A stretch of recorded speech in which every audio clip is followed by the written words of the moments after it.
Kia ora, welcome back once again, here with another reaction to Mr. Kyle Morgan.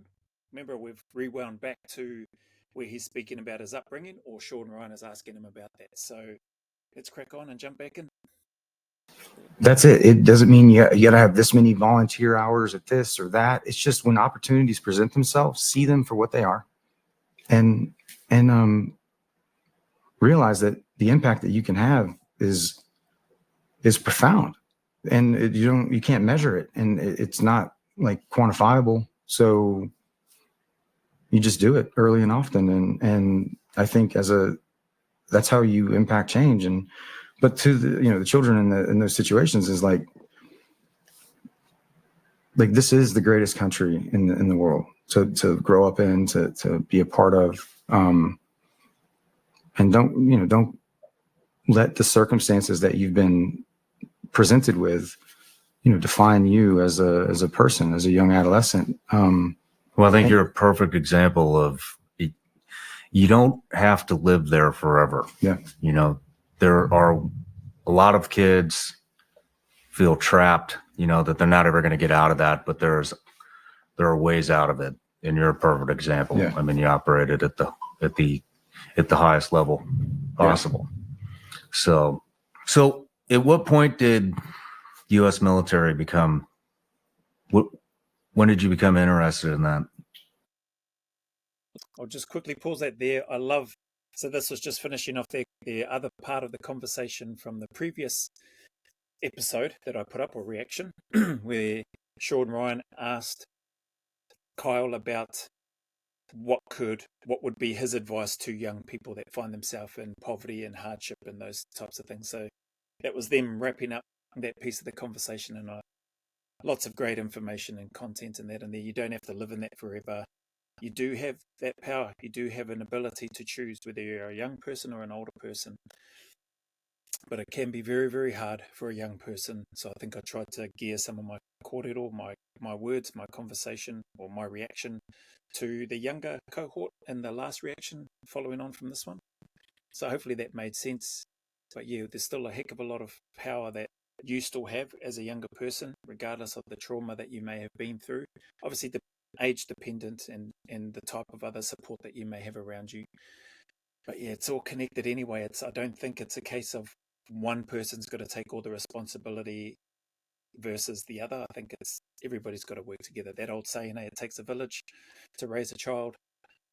No real different to some of the stuff that they're speaking about here. But the fact that you can go on and conquer and do what it is that you want to do if you put your mind to it is a beautiful thing, is an awesome thing. And if I use a reference point, a personal one for me, which may be of help to anybody listening to this right now, I just decided to go all in on this YouTube channel. I had dropped off. I did a video about why I dropped off. Won't get into all the details here. But I just decided to go all in and focus in on the one thing, which was work in on this, share my thoughts or perspectives for what they're worth, my 2 cents. Some people will resonate with it, like it. Other people will hate it and not want to have anything to do with it. And that's okay. Decided to do that. Nervous, yes. Worried, yes. Can I do this? Like, is anybody going to listen to me? Would anybody take any time to come here? All of those thoughts, all that uncertainty, all that uncomfortableness I've felt going into this. I still feel it today. For anybody watching, listening. But I can't be shackled down by those things, worrying about what everybody else is going to think, worrying about people's comments who I've likely never met and likely will never meet, and who don't even live in the same country. They're not my neighbor. I'm not interacting with them. And even if I did, they're entitled to their opinion anyway. They're entitled to their thought. No matter how different it is from mine, or no matter how confrontational it might be, nothing I can do about it. It's outside of my control. So if you can grab the things that are within your control and try to make a change and move in that positive direction, then that's what I'm trying to get across, and reiterating what some of the awesome messages that these guys are sharing. So I think it's probably my between my junior and going into my senior year of high school, like I got sat down by a teacher that like saw something in me, and the potential, or, you know, the opportunity to like develop someone, you know, youth. And it was very like, I don't know, I just remember it now because it meant a lot to me. And I couldn't remember a lot about my past for a long, long time. But, you know, he was a positive male role model, you know, that isn't your biological parent, you know. And he also served in the Ranger Regiment. And I remember him showing me a photo of doing some like small unit tactic training and stuff. I mean, I didn't know what it was back then. I was like, oh, that looks so cool. And now I'm like, that wasn't that cool. But I heard that last bit, and now I'm like, no, that wasn't that cool. I just love the piece that he's spoken about here. I needed to jump in because I touched on it a little bit earlier. You know, it takes a village. All these incredible people, these role models, whether they're male or whether they're female, you know, they're all important. They're part of that village, those reference points that you have. And it just made me remember, I know I've spoken about this particular individual a while ago in high school. I had a maths teacher. He was a territorial force officer, I think he was anyway. He was in the TF at the time. I don't know if he was ever a regular force before that, but Robin Beale, Mr. Beale, he took maths as well in the class that I was in anyway. But man, he took some time out for me, He knew that I wanted to join the army. I don't think I told him what I wanted to do in the army, but I did express that, yeah, I want to join the army. I knew that he was, well, I didn't really know the difference between TF and regular force. I just thought he was in the army, but he was doing schooling as a part-time or whatever, or in addition to. And I thought, oh, that's cool. By this stage, I already knew where I wanted to go in the army, even though I didn't know much about the SAS. But he was kind enough, man, to just pull me aside. We had a chat. He also said to me, hey, just know that if you don't get in, so he's just, and it never came across as him doubting me or anything like that. It just came across as genuine and sincere, and I'm really grateful for it. He just said to me, if you don't get in, know that you can always go to the Territorial Force, TF, where I am. You can get some experience and time and that sort of thing up, and then maybe you can go into the regular force after that, if things didn't work out. And I really appreciated that. I've never forgotten that conversation, that interaction. I may have forgotten the exact words of how that conversation went, but I've never forgotten how I felt in that moment when he spoke with me about it. And so to know or to hear Kyle speak about this teacher that saw something in him, younger people out there, anybody, younger generation that may be listening, I just really encourage you to, if you can, keep your eyes and ears and heart open and mind open for those people that may not necessarily be your biological parent, like in this case here, but that could have just a few words which may be able to help you, and or that may always stay in here and in here as you think about them as you progress and as you get older. but it was like in the 90s or whatever. Yeah. Just like blue, red, yellow smoke, you know, this and that in the woods. But as a young kid, I was like, wow, that's like really cool. And it was. I mean, like the fact that he shared that, and then he wasn't trying to get me to join the military. I was interested in listening to his stories, but he sat me down. I was like, hey man, like you're not going to graduate if we don't like write this path. So he set me on to a path, and I mean, I was like, I had to catch up on a bunch of classes. I just kept like blowing off and either failing or whatever. And, but he put me on that trajectory, like in a short amount of time, my senior year, or towards the end of my junior and then senior year. And then 9/11 happened, 2001. And I remember I was in, you know, the classroom I was in, and it was just such a, like a visceral, like feeling and surreal, to see the towers, you know, the first one and then the second one get hit and then go down. It was just like, this isn't real, you know, even as a younger, I was 17, and I was like, what was happening, you know? And, just cutting in there, sorry. One thing I forgot to mention from the earlier part when I was speaking about was just how much I forgot to acknowledge it, the patriotism of the US and their people is a beautiful thing. I've said before, I think it's second to none, just in terms of how they show out in their support and what they believe and how they feel about their country. I love how he spoke about it's the greatest country in the world. Man, it's right up there, eh? Everybody's going to have their own feelings about their own country. I know I have mine about New Zealand and about Australia.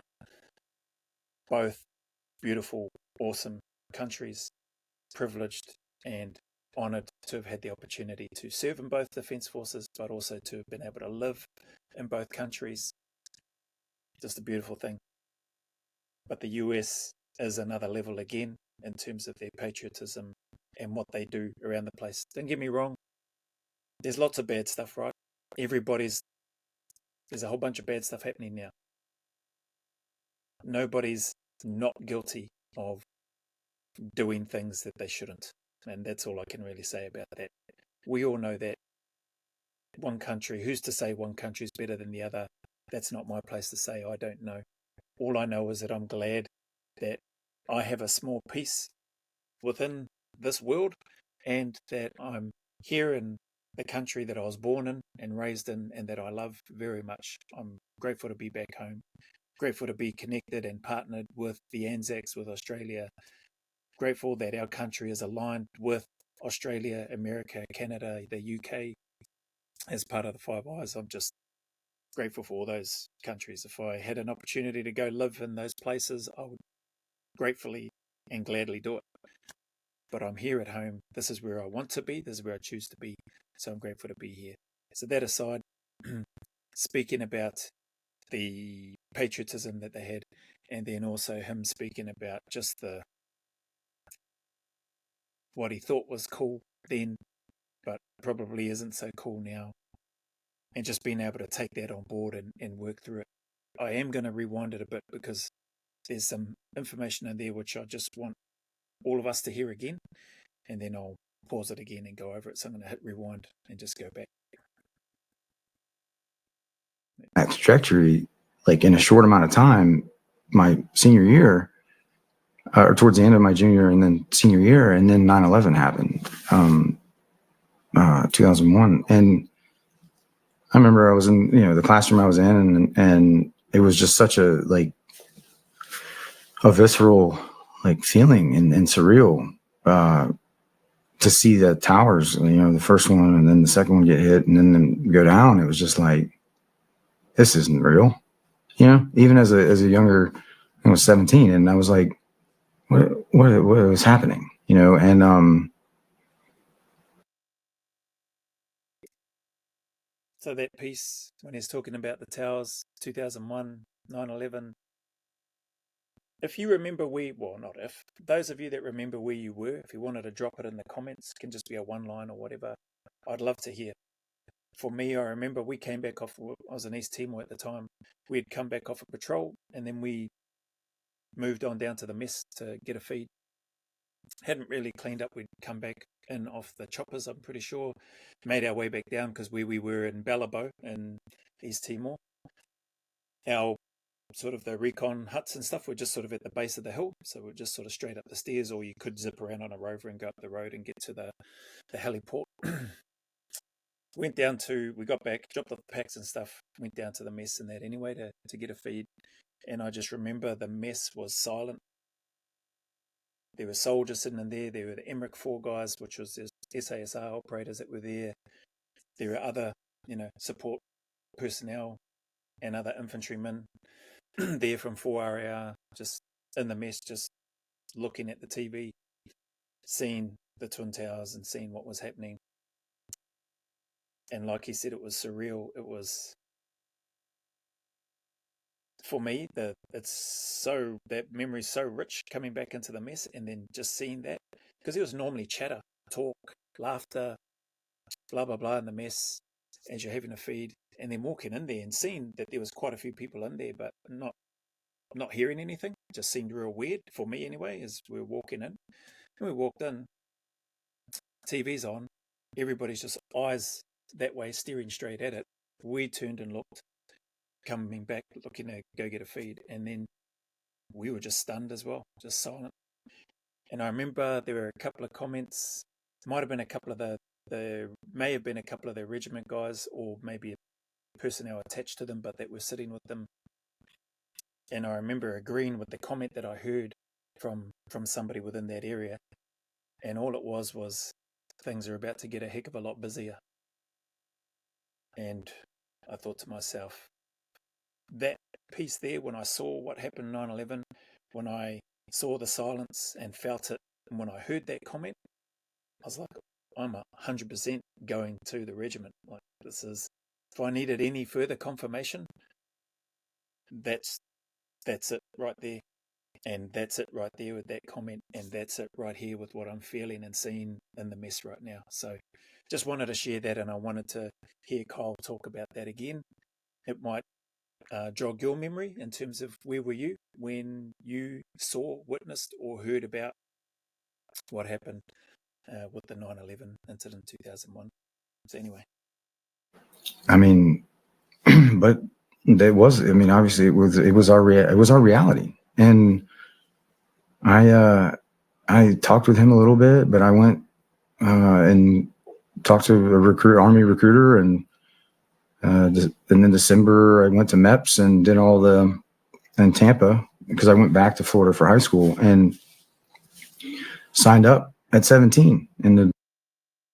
Sorry, what's MEPS? Before I forget, he said he signed up, went to do MEPS. I don't know what that is. Delayed entry program, and I remember my mother had to sign as I was still under 18, so it was contingent on that I graduated, and then I turned 18 and I left 2 weeks later for basic training. So, did you know you wanted to go into special operations? Or? No, I joined. I didn't know anything about like who was what and what units are this and that and the other, but for some reason the 82nd Airborne I had heard of.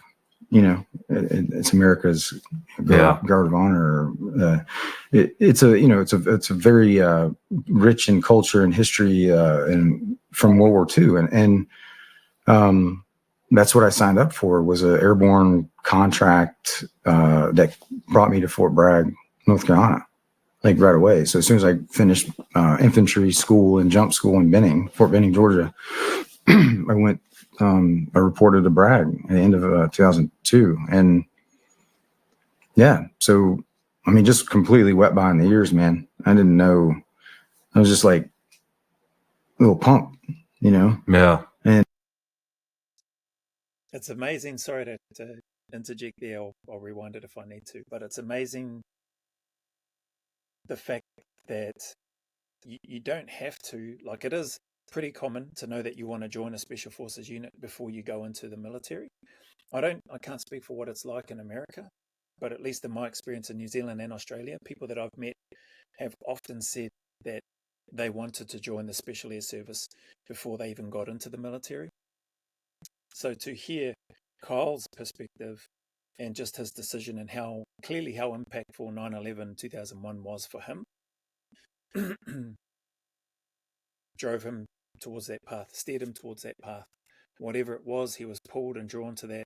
And that's an amazing thing. So for those that may be thinking, oh, you have to have always wanted to serve in the SAS, like myself, or like Captain Petty on the 1998 selection, or the Bill Besticks of the world, or the Jamie Pinnells, or any other person that you might know of, it is pretty common, like I said again, or like I'm saying again, it is pretty common for people to want to join the unit before they get there. But that's not the mindset or attitude that everybody has to have in order to get there. I talked about Chris Kumaro in another reaction video that I did, where he had no idea, and he was in the military, and then he saw some guys, asked who they were, his mates told him, oh, that looks cool, yeah, I want to do that. And I don't know what happens here with Kyle, but he's joined the Defence Force. They have contracts, it sounds like, because I've heard DJ talk about he didn't have a SEAL contract, and it potentially could have been pretty bad for him if he had have not passed his course that he went through, because then he would have been locked in to serve 4 years at this other place. And then that's where Shawn was talking about they have a whole list of basically crap jobs, and They'll fill those with people that wash out or don't pass their BUDS training or Navy SEAL selection training and stuff. So it's really interesting in terms of that whole dynamic, and must be a massive beast for how things work in America. But to hear his drive and what caused him to join, and then just happening to be at Fort Bragg, I'm pretty sure one of the kind subscribers on the channel has sent a lot of information, or sent some kind messages, I should say, about how they're just opposite Fort Bragg, where the Delta unit is based. And so that was pretty cool to hear. So I'm assuming he's probably going to talk about that, and hearing that he's been posted to Fort Bragg, I think, is pretty cool. But I just wanted to reiterate on that. The drive to go in doesn't necessarily, you don't have to have a clear idea or understanding of what it is exactly that you want to do. My take is that he just wanted to go in and serve and try to contribute in some way. And then he must have discovered or heard about things later on, and then that's what led him down the path towards being a Delta operator, which is awesome. And thankfully he did become one, and thankfully he was where he was for the Radisson Blue Hotel incident, and gratefully he's here on the Shawn Ryan Show sharing his experience and his thoughts and expertise. And I got humbled all the time, and I'll bet. And yeah, it was I remember the platoon I showed up to, and I was the only new guy for a long time, man. So I like ate it all as far as the hazing and Well, before we get into your time at the 82nd, let's take a quick break. I love how he spoke about he got humbled all the time. Anybody going into the unit or looking to apply, whether you're going onto selection, whether you get onto the cycle, or whether you're doing the UK SF 6-month long selection before you get badged and then go on probation and go into the unit, etc. Check out Phil Campion's channel for all that sort of information. And then once you're in, expect to be the bottom of the food chain, just like Dale mentioned on the First Among Equals documentary. You've just achieved the minimum standard to, okay, now you can come into the squadron. Now we're going to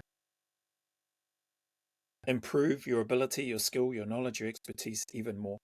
And part of that process, you're going to be humbled as you do things that are just still not quite up to scratch, and or not as good or as efficient as they could be. So just hearing him speak about that, it just brought back a lot of good memories around things, and the fact that that's part of the reason why I wanted to join. You're surrounded by so many incredibly skilled, knowledgeable, experienced operators, and you can't help but improve. Your level can't help but increase. So anyway, I'll leave that there. Appreciate your time. Appreciate your constant support, your messages. Appreciate just the way that you would spend some time here, taking some time out of your valuable day schedule, whatever you have on, to spend even a few seconds of your time here on my channel. Means more than I can express, and means more than you will be able to comprehend or understand. Hence why I repeat it all the time. So thank you very, very much. I sincerely and genuinely appreciate it. And as always, anybody going through any challenges, this may be repetitive too, but I share it because I think it's important. And even when we're going through good times, I still think it's important to share. So any challenges or trials or struggles, I nearly did it again. What did I say? Struggles last time. Combining trials and struggles. Any of that stuff that you may be going through, and it's likely real for anybody that may be spending some time here. If you're not going through any, awesome. Definitely happy for you, and long may it continue. But for those that are, just keep turning up. Stay in the fight. Better days are ahead. The sun will shine again. Go always a little further and keep taking one more step. Remember, who dares wins. And as always, a big man away from me to you. Until the next video.